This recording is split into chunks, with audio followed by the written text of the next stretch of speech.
This is Cadre Style here, coming to you direct from the rape dungeon in Sydney. Just finished messing around with my mic to get rid of the static and have actually got a really clean audio feed. First of all, I would like to welcome you all to this clip/commentary, and I hope you enjoy it. In this clip, I am versing my best mate Bilateral in multiplayer match, in which was very close up until the end, where I'd sink 3 goals in the space of 30 seconds, and I made him rage quit.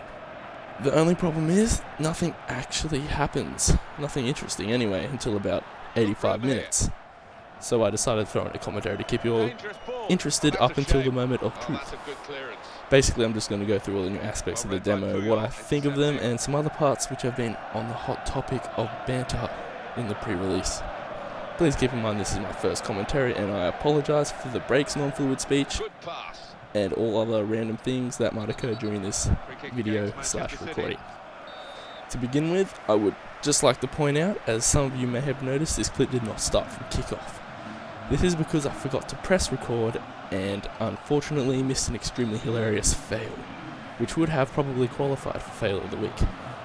Basically what happened was I ran my keeper out, Bilateral squared it to Messi, who shot cross goal, and it went wide, missing an open goal.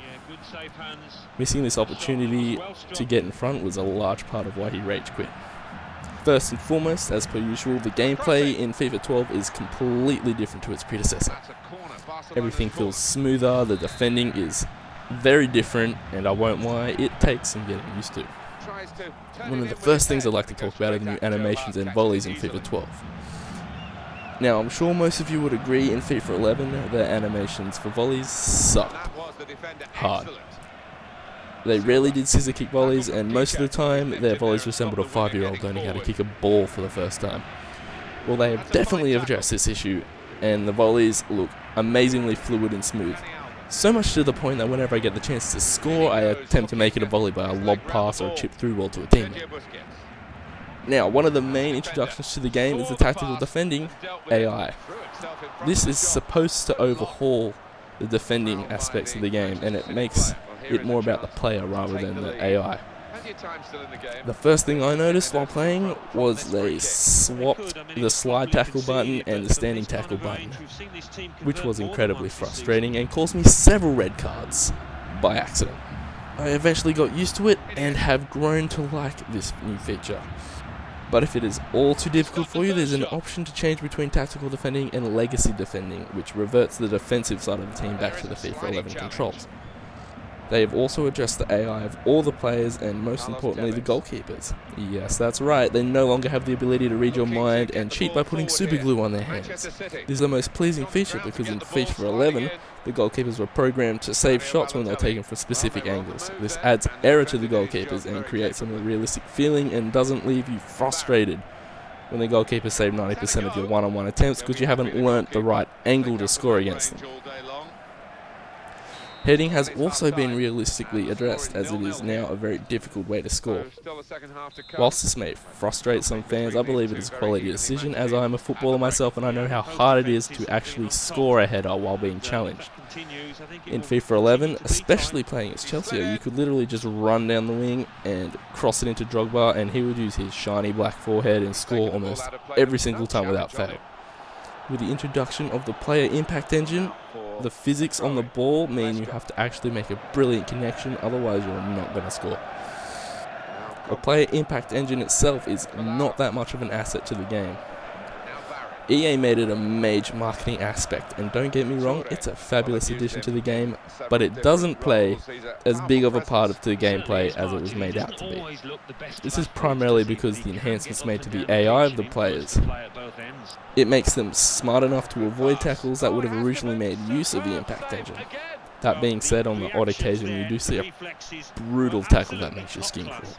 One other thing I'd like to address is the hype around the new player ratings. Any FIFA fan would know by now that Barcelona's attack and midfield are all rated above 90.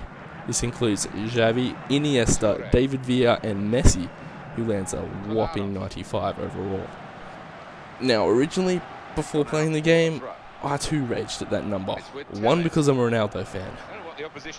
2, because it's ridiculously high compared to FIFA 11, where the highest player was 85 or 90. However, after playing the game and playing with Messi, I've decided it's not that much of an issue. The way I see it, there is a more significant difference between outstanding players and good players. Also, raising the highest player stats means there is more room for growth of new players. An example being, you might have a 19-year-old striker who was rated 75, and by the end of his career, instead of only reaching 85 or 86, he can now reach 89 or 90 without looking ridiculously overpowered or unrealistically strong. Overall, I have no complaints with the game, and I'm extremely excited to play a game that's longer than 3-minute halves. This video actually starts to get interesting around now, so I'll leave you with some music and hope you enjoy the rest of the video. On behalf of Darkstar Studios, thank you for watching.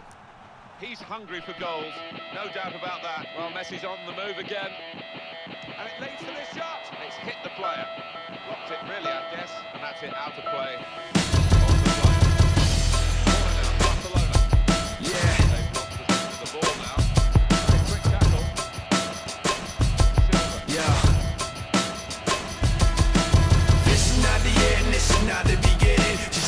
Like a riot rocket every revision, but you listen to the tone and the violent rhythm, and know the words sound steady, some empty or denim. We say yeah, with fists flying up in the air, like we're holding on to something that's invisible there, cause we're living at the mercy of the pain and the fear, until we get it, forget it, let it all disappear. Yeah. Waiting for the end to come, wishing I had strength to stand. This is not what I had planned. It's out of my control. Flying at the speed of light, thoughts were spinning in my head. So many things were left unsaid. It's hard to